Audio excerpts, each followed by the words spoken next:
It's safe to assume Jeffrey Epstein's lavish New Mexico mansion with its dark secrets is not for everyone. We recently spoke about Jeffrey Epstein's sprawling, multi-million-dollar New Mexico mansion with its own functioning town and infrastructure. Now let's take a look inside. Several women accuse the billionaire investor of using them at Zorro Ranch, his estate near Stanley, New Mexico. Unfortunately, those cases were swept under the rug. In a nutshell, this is a property that was purchased from the governor of New Mexico at that time and saw a ton of elites from New Mexico as well as all over the world. Many people have been mentioned to go and kind of hang out there because this was a completely sustained town with a mansion attached to it. But go watch that video, it'll give you a lot more information. One thing that did pop up and someone asked a question that I thought was rather astute and fit here. What the f*** they doing out there? They way too quiet out there. What the f*** they planning? Or is life so good out there, they trying to keep quiet because they don't want the rest of us to know? Well, a lot happens here, and a lot of the reason nobody talks about it is most people don't even realize New Mexico is part of the United States. Ask anyone from this state who has actually left this state, we will be asked, do you need a passport to get here? Or make comments on how great our English is. Yeah, well, yeah, we live in the United States, so there's that. People who live here know a lot goes on here, and I'm not even just talking about the fact that we have all those nukes in the mountain and the largest group of them in the entire United States, or the servants of the Paraclete out in Hamas, which I'll make you a video about that one too, but if you want to Google it, be ready to be horrified.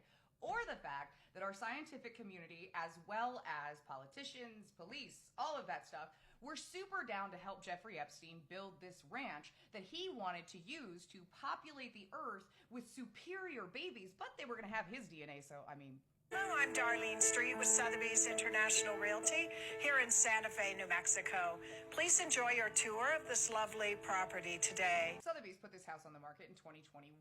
It took several years to sell. However, they did a whole aerial view and this beautiful, lovely property. You know, I wonder if beds spot with dirty money sleep the same. I'm not sure. What you're seeing is the town. Right here.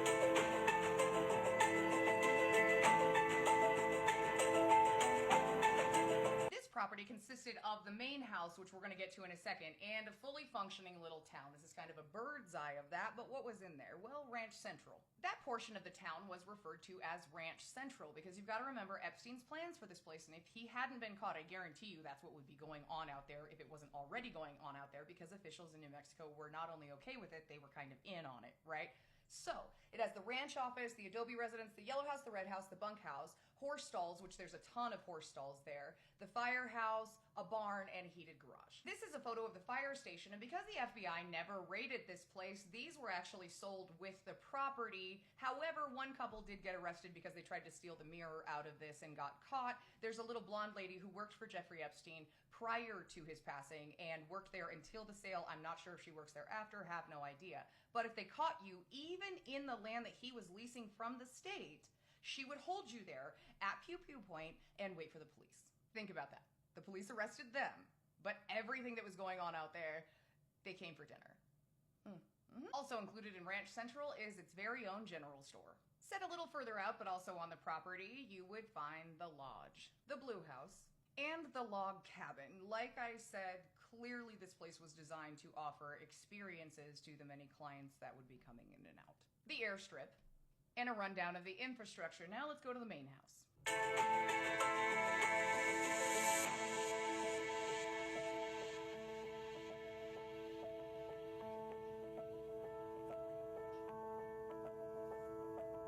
This is the 26,700 square foot main house, which was the only part of the property built when he purchased it from our former governor, Bruce King. The town he built himself.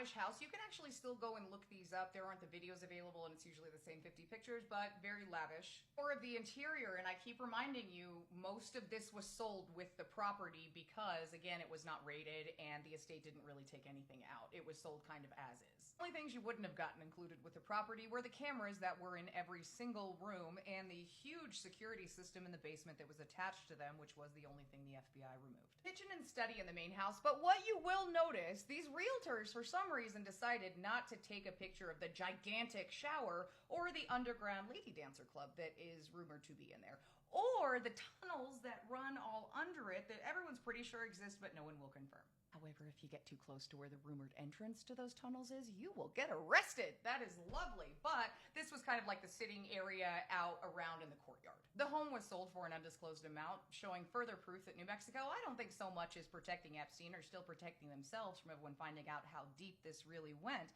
However, the new property owners are suing the state because they feel like the property value was misrepresented. You bought Jeffrey Epstein's house. Like we care, I'm sure.